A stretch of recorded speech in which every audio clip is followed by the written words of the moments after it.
is called to a murder scene. The victim, a doctor, is found suffocated in his bed. His wrists are bound and his eyes are bulging through a clear plastic bag tight over his head. A few days later, another victim is found dead in exactly the same circumstances. As Erica and her team start digging deeper, they discover a calculated serial killer, stalking their victims before choosing the right moment to strike. The victims are all single men with very private lives. Why are their pasts shrouded by secrecy? And what links them to the killer?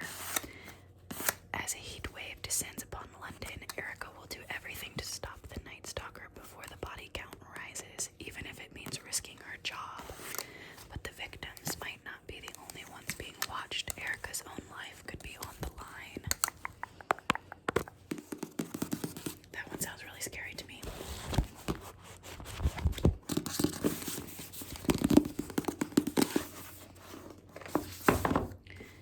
Everybody freaks out about this one.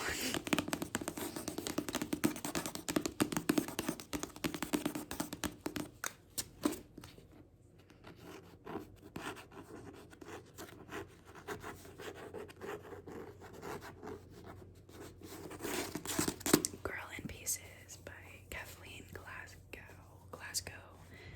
I think I'm saying that right.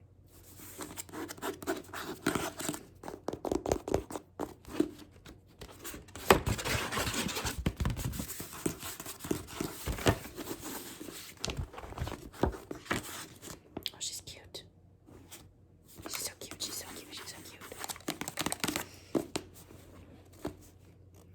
Charlotte Davis is in pieces. At 17, she's already lost more than most people do in a lifetime, but she's learned how to forget. The broken glass washes away the sorrow. You don't have to think about your father and the river, your best friend who is gone forever, or your mother who has nothing left to give you. Every new scar hardens Charlie's heart just a little more, yet it still hurts so much. It hurts enough to not care anymore, which is sometimes what has to happen before you can find your way back from the edge.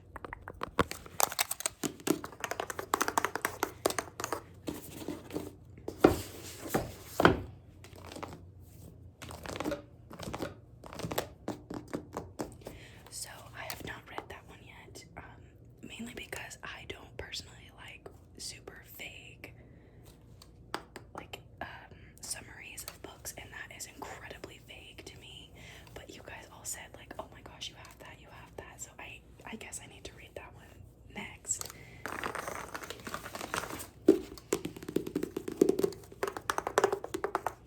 So I will do that. The Safest Lies by Megan Miranda.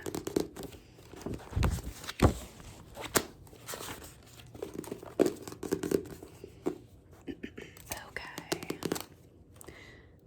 Kelsey's mother hasn't set foot outside of their front door in 17 years, not since she escaped from her kidnappers with her attacker's baby growing inside of her. And then it says, Kelsey has always kept a low profile for their protection. That is until she drives off a cliff and is rescued by volunteer firefighters and a classmate, Ryan Baker. A few days later, Kelsey's mother goes missing. She and her mom have drilled for all contingencies except this one. Luckily, Ryan is as skilled at emergency rescues as Kelsey is at escape and evasion. To have any chance at survival, Kelsey will have to face her darkest fears, but the truth about the past may end up being the most dangerous thing of all.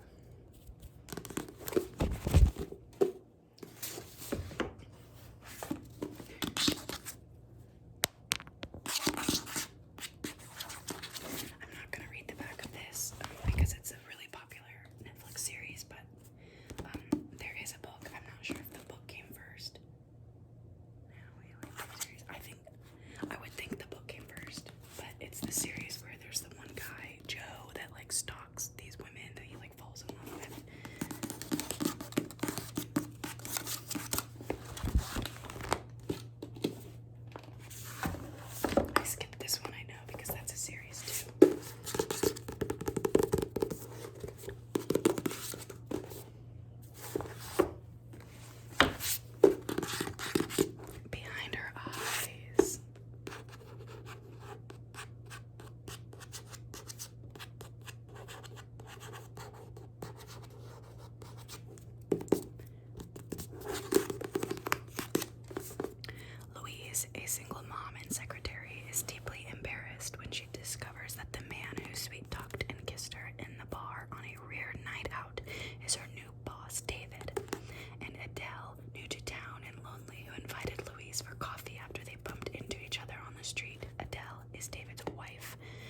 puzzling questions.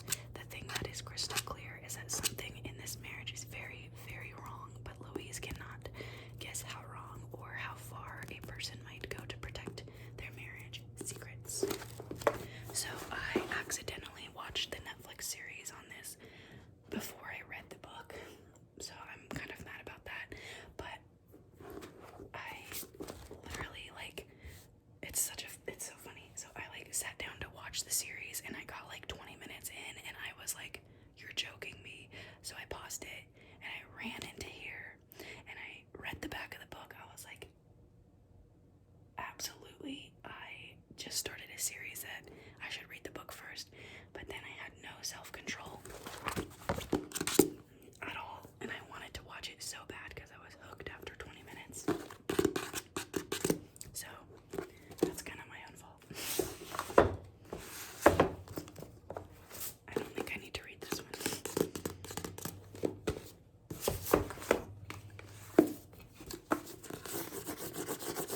Behind closed doors.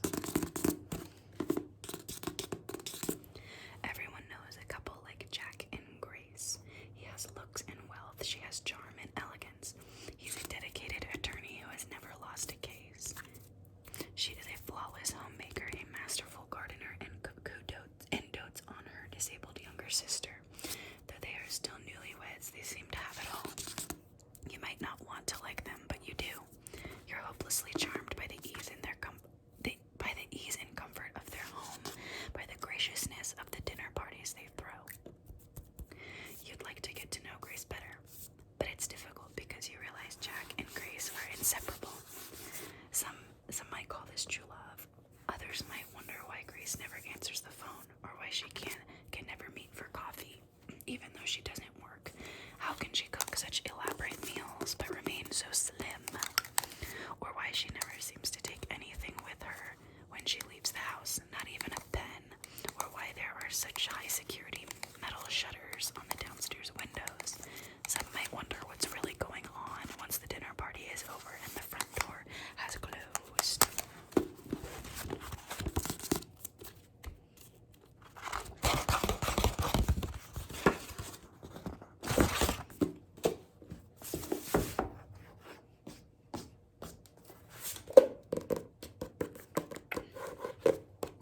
Also on Netflix. Okay, I don't think I'm gonna read all of these. I'm gonna read this one to you guys because I love this book and you should read it before it's too late. It looks old. Okay, super great book. Somewhere in the Washington, D.C. area, a woman lies helplessly in a box, barely breathing, buried alive. And Quantico, as I say that, Quantico, the FBI receives a coded message from the woman's abductor. He wants to play a game, decipher the clues, save the girl. The FBI's top cryptanalyst. Wow, I've never seen that word before. The FBI's top cryptanalysts crack the code, and Special Agent Meg Jennings and her canine partner Hawk scramble to the scene of the crime. Too late, but the killer's game is far from over. Another message, another victim. The deadly pattern is repeated again and again.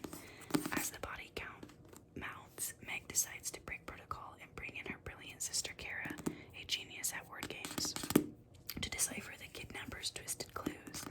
Meg knows she's risking her career to do it, but she's determined not to let one more person die under her and Hawk's watch. If the plan fails, it could bite them in the end, and if it leads to the killer, it could bury them forever. This book was super, super amazing.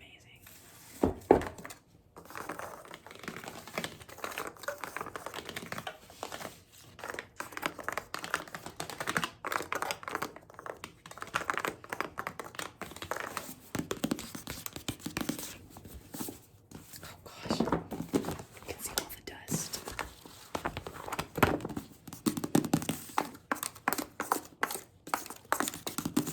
This is a really good one too, so I'm gonna read it. What She Knew by Gilly Macmillan.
but behind the familiar smiles of those she trusts the most. Where is Ben? The clock is ticking.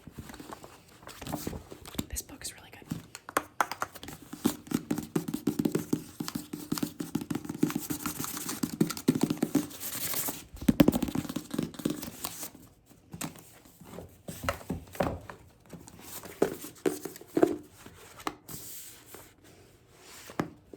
This one's good too. Girl Last Seen by Nina Lauren.